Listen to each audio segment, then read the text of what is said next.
Hey guys, good morning. I'm Brian, Mr. Smith. This is my kitchen. As always, you'll have to excuse me, I'm a little tired. It's been a rough few days, and that's okay though. You know, still want to bake something. So like I said, yeah, in yesterday's video, at the end, we're gonna do a apple upside down cake. It's kind of a play on a pineapple upside down cake. Chris, who, if you don't know, is my wife, if you're new to my channel, had found it online and thought, "Ooh, that looks good," and it does. It look really good. Um, so I thought we would give that a shot this morning. It seems pretty straightforward. It actually is a really nice recipe if you don't have a lot of tools, because it doesn't require a hand mixer. It doesn't require a stand mixer. It just requires at least a spoon and a whisk and some bowls. That's pretty cool. If you are new to my channel, welcome. I'm glad you found me. I hope you get something out of this video. Check out some of the other videos and consider subscribing, becoming part of our neighborhood. If you're returning to our channel, thank you. I appreciate it. I'd like to welcome all our new subscribers that have come in over the last week. I think that's awesome. If you want to skip the introduction, go to about the 3-minute mark, I'm going to guess, because that's usually about how long the introduction runs. It's about 3.5 minutes. That being said, don't forget to subscribe. Box down below, rectangle box right below me, says subscribe on it. Right next to it's the notification bell, and that lets you know when my videos come out. Thumbs up, thumbs down are important for a couple reasons. Much like the subscribe button, they help get our channel out into other people's feeds, and helps to grow our neighborhood. That way, we can be a giant neighborhood of people who bring, love and kindness through food and, being good neighbors. And then it also lets me know how I'm doing. Did you like the video? Did you not like the video? Are you trolling me? Either way it goes, it still gets us out into the feed to, help grow the community. Comments are always welcomed. Just be nice in your comments. Now, by being nice, it doesn't mean you have to agree. It just means you have to be nice, in your comments. Think before you type. So, that being said, apple upside down cake. Don't know where it originated from, and but there are a handful of recipes out on the internet that you could use for this. I'm going to show you one of them, and at the moment I don't remember whose website it was that I got it off of, but I'll put it like right here or down in the description, either one. That way, if you want to go to that link, you can, or you can just follow along with me, which is fun. We always have good times. So let's get down to the counter, and we'll start going over what all we need for the most part, and we'll start making this. I am going to give you your measurements in cups, tablespoons, teaspoons, and grams. That way everybody can play along with us, no matter where you're at in the world. I will say, as a side note, doing things in grams when it comes to baking is a whole lot easier, a lot more precise. But anyhow, let's get down to the counter, and we'll start making our apple upside down cake. Hold on for me 1 second. Okay, so we're down here to the counter, and we're, as always, recipe written down in the notebook. If you're new, I write all my recipes down in a notebook. We try 99.8% of all our recipes for the first time together, but a recipe is important, and if we like it, we keep it, or if we think it's something we can work with, maybe adapt and change a little to better suit our needs, your needs, whichever, we most certainly will. If we don't and can't, and it's just a out-and-out failure, which I've yet to have one that does that, we just tear it out and throw it away. So, we have our instructions, we have our ingredients list, we have our recipe. Next thing we're going to do is we're going to set our oven at 350 degrees Fahrenheit, 180 degrees Celsius, and get it warming up. After that, we're going to grab a 9-inch cake pan. We're going to line it with parchment paper, and I sprayed it with a non-stick spray. if you are using a non-stick cake pan, you want to try and stay away from the vegetable sprays. Yeah, they make a really neat brown glaze on your pans over time. Just use butter or nothing because it's non-stick. But I've got vegetable spray, parchment paper, a 9-inch pan. All right, so those are the two main things you'll need to start with, and a couple bowls. So let me go ahead and get this set over here. This really is kind of a simple recipe and very interesting at the same time. Hold on for me just 1 second. I did forget something. I'll be right back. Sorry about that. I'm back. I forgot a bowl. I do have a large assortment of bowls sitting here this morning. And grab a spatula. So the first thing we're going to do is, so much like a pineapple upside down cake, you've got your base of fruit and a syrup, or of some sort of glaze that goes over that covers the cake when you turn it right side up. And we got to make that glaze. The glaze is, excuse me, 4 tablespoons, 56 grams of butter, and it's at room temperature. I mean, it's soft. It pushes down real easy. Get that in there. That there. Set that aside. So we've got our 56 grams, 4 tablespoons of butter, and to that we're going to add a half a cup, or can't read it. Yep, 105 grams of packed brown sugar. Now, by packed means when I put it in a half cup measuring cup, I pushed it down to make sure it was nice and firm. It should show up looking like that. See how it's nice and round? It means it's packed. And we're going to put that in there. So the next thing we're going to do is we're going to take our spatula, and we're just going to start mushing this up. You could also use a spoon, which I'll probably switch over to, because it seems like that would be the better way to go. And we're going to get this combined and into a paste. So we got our brown sugar and butter turned into a nice paste, just like that. Nice paste. So the next thing we're going to do is take it out of the bowl, just like such, and we're going to press it into the bottom of our cake pan. All right, just right on top of the parchment paper.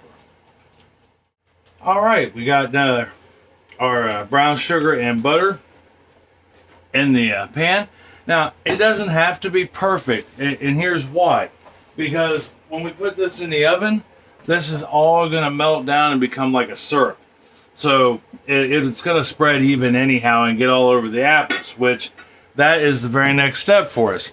Now, here I have 2 apples. It called for golden delicious apples. Unfortunately, nobody in town has any at the moment. So I went with a standard apple pie apple, which is a Granny Smith. I'm sure you can use any baking apple that you like. It doesn't have to be any specific one. I know this just from baking a lot. So what we're going to do is we're going to take these apple slices, and we got them about 1/4 to 1/2 inch thick.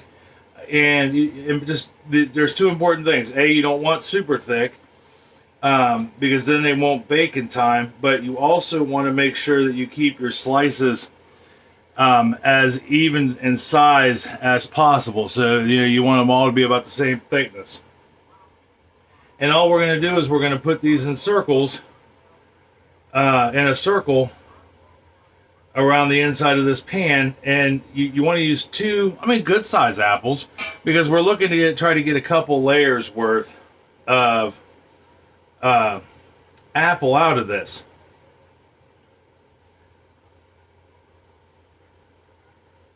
Okay, we got our butter, brown sugar bottom. We got our apples in there, and 2 nice little circles.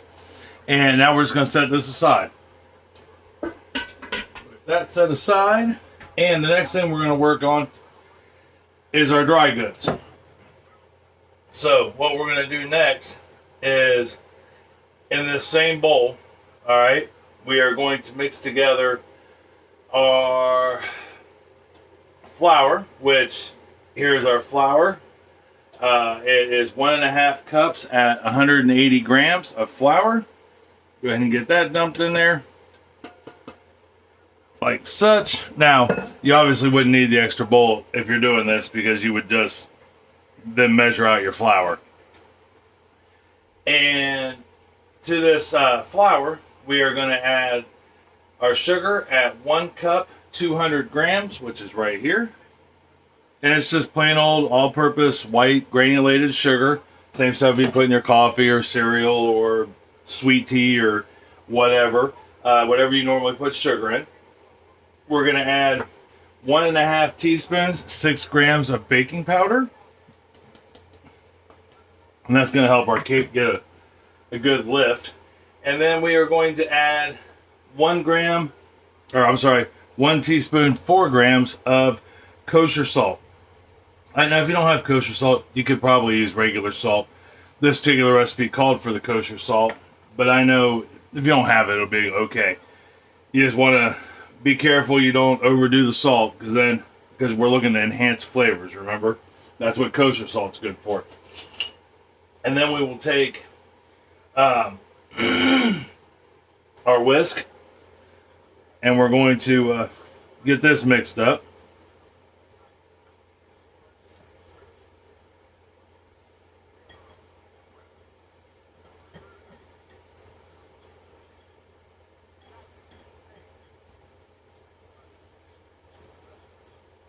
Okay, got that whisked up. Looking good. And then here's where the next bowl comes into play. Remember, hey, now if you were making this at home, like if I wasn't showing you how to do this, I would have really only used 2 bowls.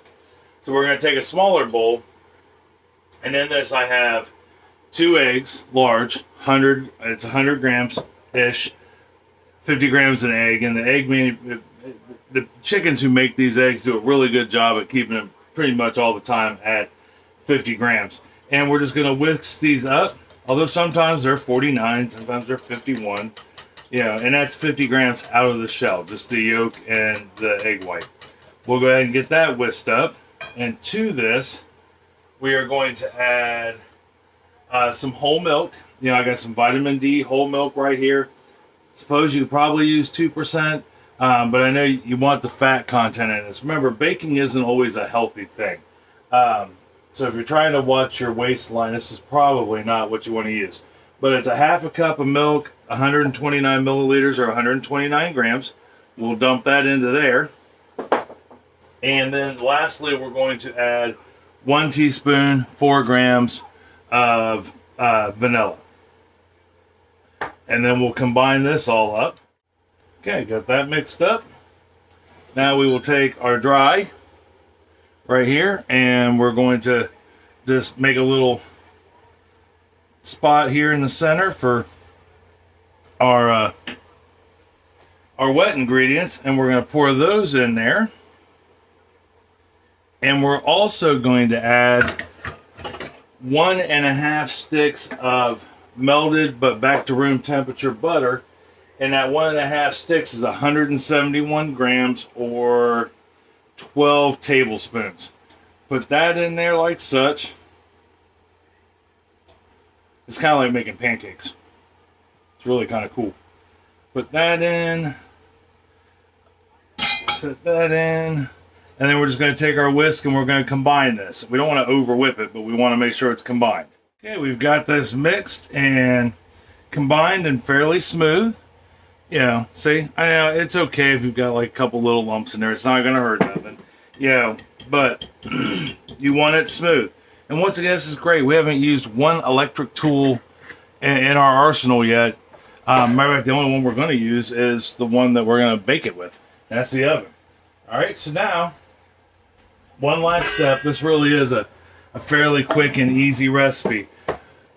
Get our baking pan. Got our apples in it with our brown sugar and butter, and we're just going to pour this over top of it, just like such.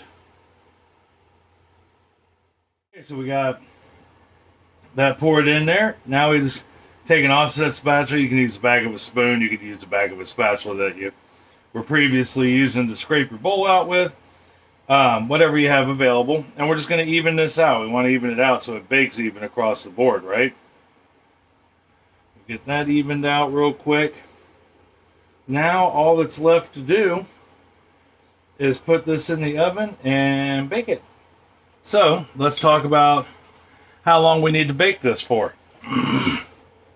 So as previously stated, we have our oven set at 350 degrees, right? It's been warming up for a few minutes now. That's important also. You want to make sure that your oven, you let it cycle through a couple times, right? Sorry, my camera's off. I'm about to fire my cameraman.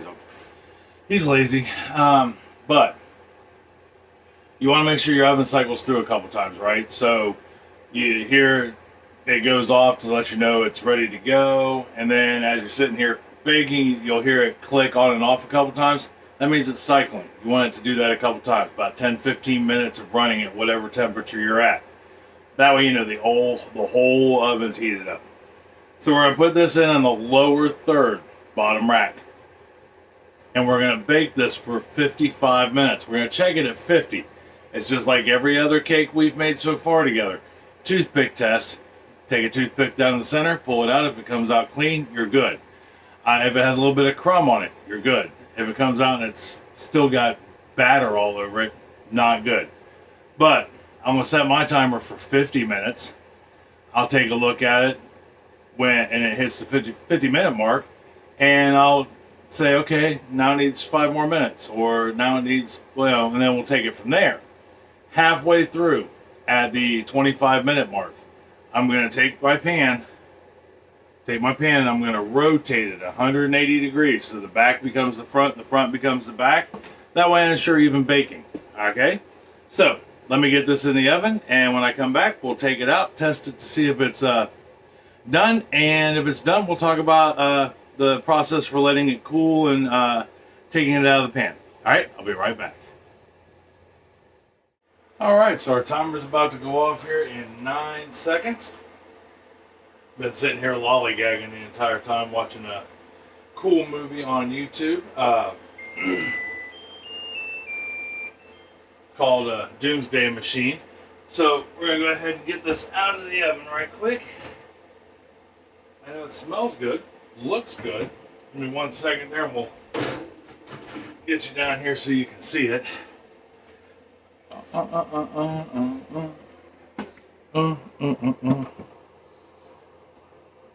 Oh, someday I'll have a cameraman and all that cool stuff in the equipment to have 2 cameras, but there we are right there. We are a little golden brown in the center, which is okay. I'm guessing it's supposed to look like that. I know pineapple upside down cake's gonna look that way. So now we'll just grab a toothpick out of the cabinet. I'm still gotta check it. This is real life here. I didn't check it beforehand or after. Pull it out, and we are clean, my friends. So what do we do next with this fine piece of bakery here? Well, we're going to let it sit for 30 minutes. Okay, so it's just going to sit there in the pan for 30 minutes. After that 30 minutes is up and it's cooled down a fair amount, we'll get it out of the pan. So give me just a little bit, and when I come back, we'll take it out of the pan and talk about what we can do before we eat it. Alright, be right back. Okay, so been about a half hour, and now we're gonna jump down here and get this bad boy out of its pan, so that way we can let it cool completely. So let's get down here to the counter, as always. I guess I could have just started down at the counter, right? But that would take away from me seeing your smiling face. So we got our cake, right? We're gonna take our offset spatula. If you don't have an offset spatula, you can use a regular spatula. You can use a knife. Yeah, just a basic butter knife. And we're just going to run it around the edges here just to make sure we're completely off of there. Because that's what we do, right? Although I've yet to figure out, you'll read some recipes and they'll tell you to use the spatula around it as soon as you pull it out of the oven. Others say to wait till it cools. This one was one of those wait until it cools. And I'm not sure why. What's the difference between the two? If you know, let me know down in the comments, hands down. Or jump on the Facebook group and let me know. We're going to take a plate, and we are going to flip this over. And hopefully, I just heard it slide down. So hopefully if all goes well, it'll slide down. And it did slide down. Oh, looks great. We lost a couple things. Nothing major though. Just a little bit of the crumb topping we started with in the beginning, really. Which is okay. That happens. I mean, even with pineapple cakes. Yeah, that's gonna happen. So we just put the crumb back in there like such. Oop, put that in the wrong spot. That's alright.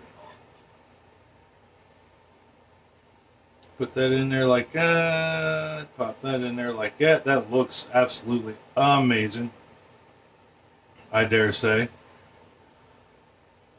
Alright, so now all we have to do is just let this bad boy completely cool down. So I'm going to guess, it's been about a half hour, so we're probably just going to let this sit here on this plate for about a half hour more, realistically. And then when we come back, we are going to take, we're going to make a quick icing drizzle and drizzle it on top of this and try a piece. So bear with me for just a few more seconds and we'll get some icing on this bad boy and try a piece. Alright, be right back. Okay, so got that cooled down. I don't think it's going to get any more room temperature than it is. So the last thing we have to do is make up the drizzle that's going to go on it. So in this bowl I have some confectioner sugar, powdered sugar. It's a 1/4 cup, which is 30 grams. And then I've got 1 tablespoon of milk. 1 tablespoon of milk. I'm going to pour that in with the powdered sugar. We'll grab our whisk, which is right here, and we're just going to whisk this together. This is making the most simple yet delicious, not healthy for you icing ever, but it's oh so good. And we'll just mix that until it's dissolved. We want to get the sugar dissolved, just like such. Look at that, boom, quick, done, easy, beautiful. Let that done, and then we're just going to simply pour it over top of our cake here. Sorry, that was one heck of a pause, wasn't it?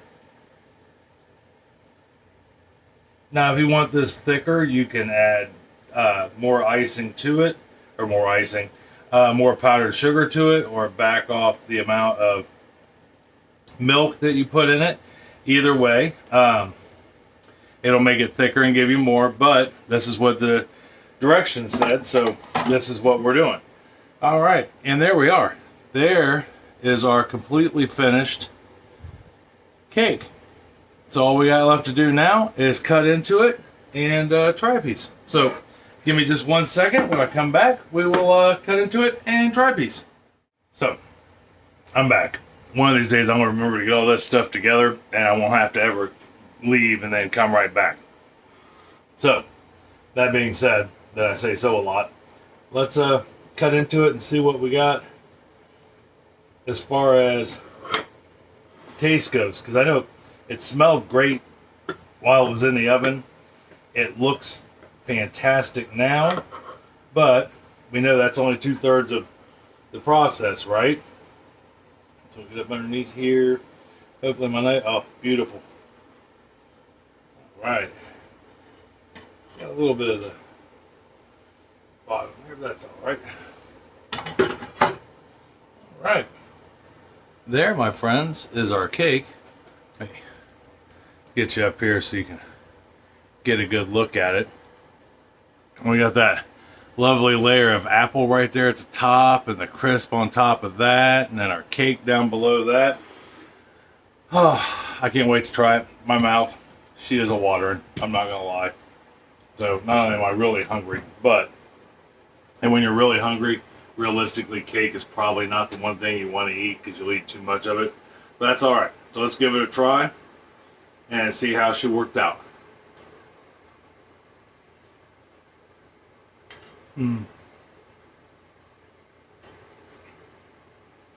Yeah.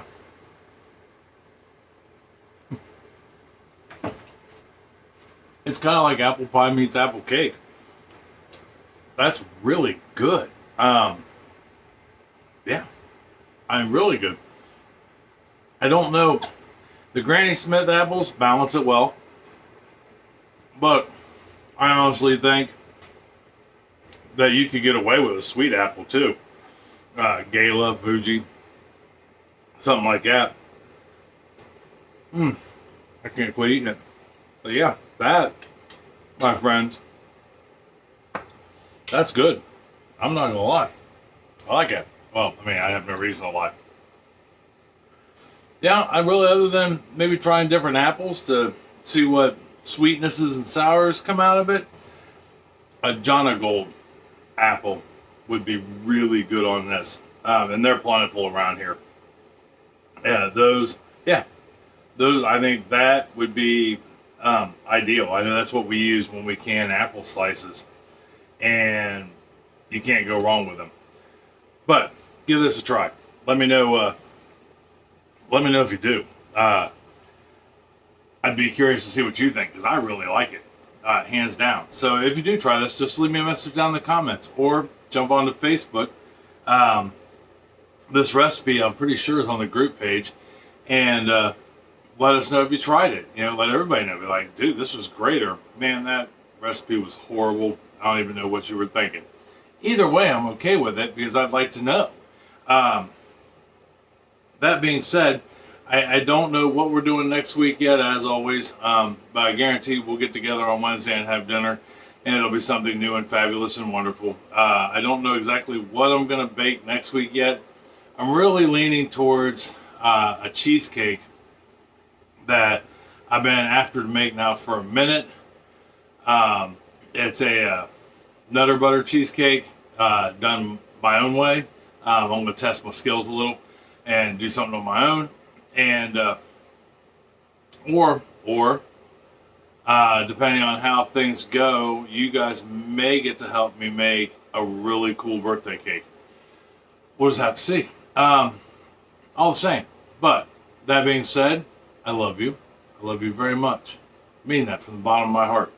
Make this apple upside down cake. Take it to a neighbor. You know, make a friend. Invite people over. Have this for dessert. You can do the the stuffed shells, the taco stuffed shells for dinner. This for dessert, and have a wonderful time with friends and family. So, till next week, I'll see you then. All right? I love you. Talk to you later. Bye.